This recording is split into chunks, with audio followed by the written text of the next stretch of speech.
అనేటటువంటి రాజ్యాంగ సవరణ ప్రకారం చేయాలి. లేదా నువ్వు ఒక మతం ఏంటి అన్ని మతాలకు కూడా వాళ్ళ ఇష్టం ఎప్పుడు చేసుకుంటారు వాళ్ళ ఇష్టం అని చెప్పొచ్చుగా. ఒక్కళ్ళ కోసం ఎందుకు చేశాడు ఆయన?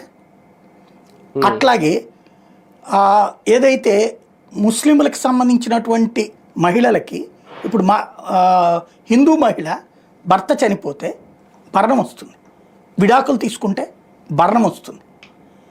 బట్ ముస్లిం సమాజంలో ఏముంది, పెళ్ళప్పుడే ఒక నికానామా రాసుకుంటారు.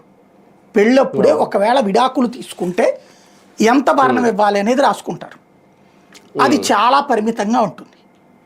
అది వన్ టైం సెటిల్మెంట్. పెళ్ళప్పుడే విడాకులేందా అనే మాట అంటారు కాబట్టి 50 రూపాయలు రాసుకునే వాళ్ళు ఉన్నారు, 5,000 రాసుకునే వాళ్ళు ఉన్నారు. ఇప్పుడు కొద్దిగా ఎక్కువ రాసుకుంటున్నారు. కానీ సింగిల్ టైం సెటిల్మెంట్, పెళ్ళయి అబ్బాయి 3 సార్లు తలాక్ అంటే ఆ తర్వాత అమ్మాయికి ఇచ్చేటటువంటిది ఆ నికానామాకి సంబంధించినటువంటి ఆ అమౌంట్ అంతే. అక్కడతో అమ్మాయికి పుట్టే బిడ్డల మీద సంరక్షణ బాధ్యత అతనికి లేదు. అందులో మళ్ళీ ఏజ్ ఉంది, ఈ ఏజ్ వరకు అయితే భరించాలి, ఇట్లా అంతే. బట్ ఫైనల్ రెస్పాన్సిబిలిటీ అమ్మాయి మీదనే అయిపోయింది. అక్కడ సెక్యూరిటీ ఉంది అమ్మాయికి.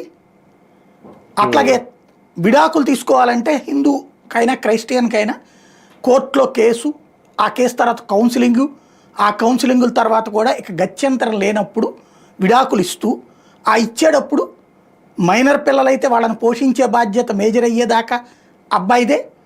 అదే సందర్భంలో అమ్మాయిని లైఫ్ లాంగ్ కూడా భరణం ఇచ్చే బాధ్యత ఉంది. ఇది ముస్లిం మహిళకు ఉందా? లేదు కదా. ఎందుకని లేదు? నువ్వు నిజంగా ముస్లింల పక్షపాతివైతే అది ఇవ్వాలి కదా. నువ్వు ముస్లింలలో ఉన్నటువంటి పురుషాహంకారం, పురుషాధిక్య ధోరణిని నువ్వు సమర్థిస్తూ ఆ మహిళకు అన్యాయం చేస్తూ